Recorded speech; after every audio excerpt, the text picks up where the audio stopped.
Чем мудрее человек, тем меньше в нем злобы.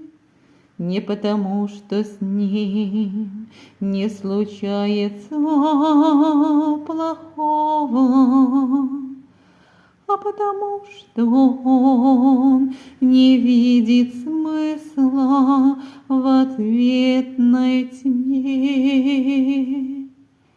Он понимает, каждый агрессор — это кто-то, кто страдает.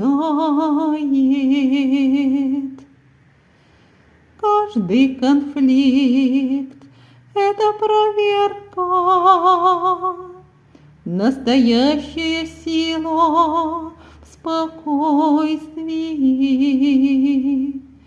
Настоящая зрелость в умении не мстить, а понять.